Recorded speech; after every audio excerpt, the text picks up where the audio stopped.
My name is Kgope. I applied because the program is slightly different from how normal leadership development programs are. So this one had a lot of focus on personal development as a person, and that obviously helps to streamline whatever you're learning throughout your whole career. So it wasn't like really RS dependent, and I like that about it.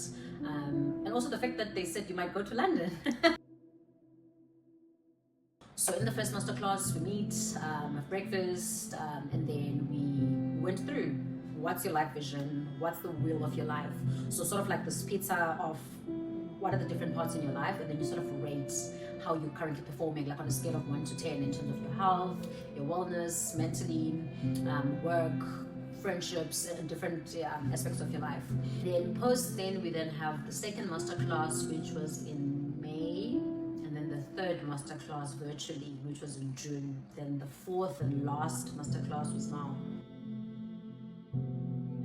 So I'm getting much more than I expected. You're getting the relationships across the business with all the other members that are a part of the cohort.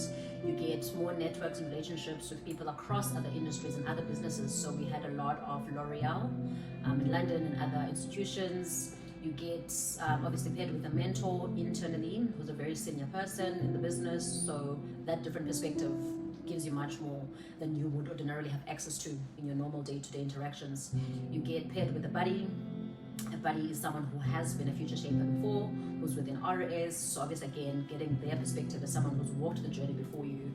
Then you also get access to a coach who's then someone from the Ivy House institution, which is an external institution that RS works with. So I've literally gotten much more than I thought I would get. I'm still getting much more than I thought.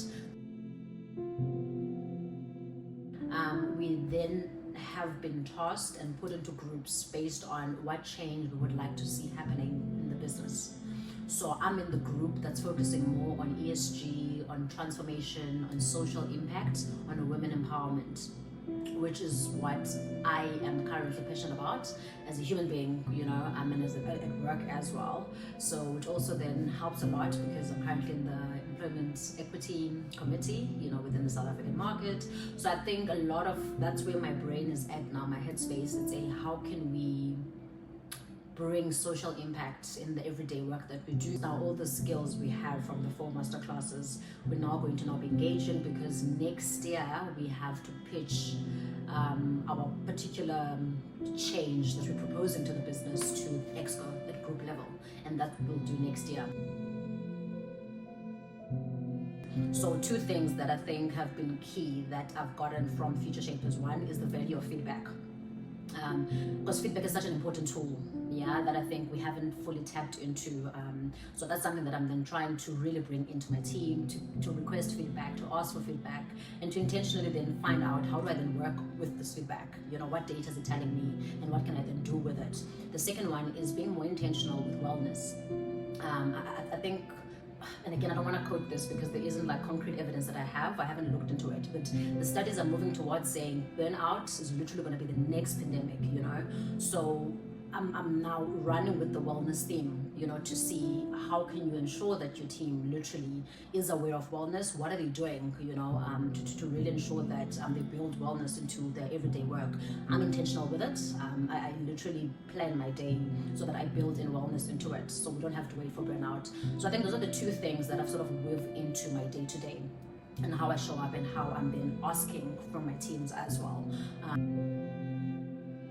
We've got 4 or 5 groups of how we've been grouped, depending on the topics that we would like to see change within the broader RS group sphere. So one is AI, and our one that I'm part of is the ESG, the women empowerment, the social impact, and then the other groups as well in terms of projects within the group. So what then I hope to see happening is obviously what we'll then be engaging with the other colleagues. So obviously hoping to hearing what their plans are. My plan is actually in motion at the moment. So I'm part of the washing machine project team in South Africa since that has come and been extended to the South African market. So really excited to see what's happening there and bringing in the washing machine projects in the South African community, because we need that and we need the impact and the work that they do.